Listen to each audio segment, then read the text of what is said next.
안녕하세요, 시은TV입니다.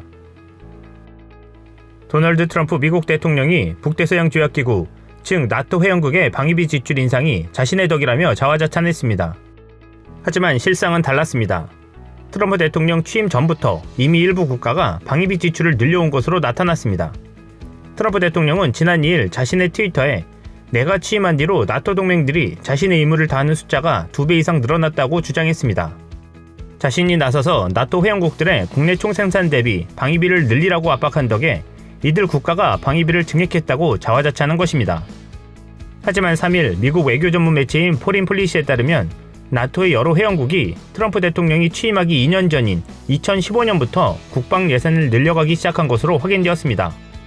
나토 회원국이 GDP 대비 방위비를 늘린 것은 냉전 종료 이래 처음 있는 일로 포린 폴리시는 2014년 러시아의 크림반도 강제 병합이 그 계기가 됐다고 분석했습니다.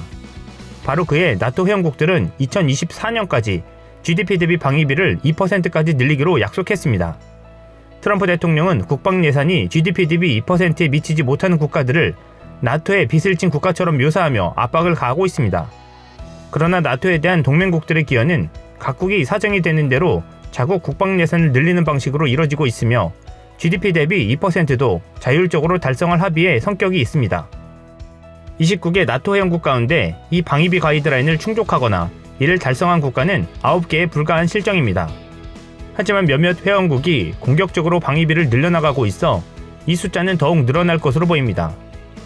불가리아, 리투아니아, 라트비아는 지난 5년 새 국방비를 2배로 증액했으며 루마니아, 폴란드, 라트비아, 리투아니아는 국방에 매년 GDP 대비 2%의 예산을 배정하는 안건을 국회에서 발의해 통과시켰습니다.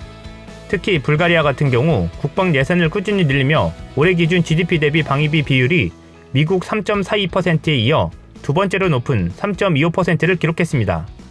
2014년에 비하면 무려 146.21% 증가한 것입니다. 서유럽에선 룩셈부르크가 5년 새 47.37% 증액했습니다. 네덜란드, 독일도 대폭 확대했습니다. 독일은 지난달 2031년까지 2% 가이드라인을 맞추겠다고 공언한 바 있습니다. 트럼프 대통령이 자국에 실제로 돈이 들어오는 것이 아님에도 나토 동맹국들의 국방 예산 확대를 압박하는 것은 자국 방산업체 이익 때문이라는 관측도 나오고 있습니다. 동맹국들을 비용 관점에서 바라보는 트럼프에게 동맹국은 곧 좋은 거래처인 것입니다. 따라서 군사동맹국들이 국방 예산을 늘리면 무기의 호환성이 강조될 수밖에 없는 구조에서 미국의 무기를 사게 될 가능성이 큽니다. 실제로 2014년 대비 방위비 증가율이 가장 높은 불가리아는 지난 7월 미국으로부터 F-16 전투기 8대를 16억 7천만 달러, 하나 약 1조 9,941억 원에 구입하기로 했습니다. 미국은 2018년 독일과 프랑스가 국방 예산 증액을 약속하며 유럽 자체의 무기산업 육성안을 제시하자 나토 기여도가 높아짐에도 오히려 반발한 바 있습니다. 트럼프의 속내가 드러나는 행동이었습니다. 결국 전 세계 동맹국들을 상대로 자국 무기산업을 위한 비즈니스만을 하고 있다는 비판에서 자유로울 수 없는 상황입니다. 트럼프에게서 세계 최강국의 수장다운 대인배의 면모를 기대하는 것은 무리일까요? 진정한 동맹 간이 무엇이며 세계 평화를 위해 미국이 할 수 있는 역할에 대해 트럼프를 코치해줄 참모들이 필요한 시점입니다. 이상 시온TV였습니다.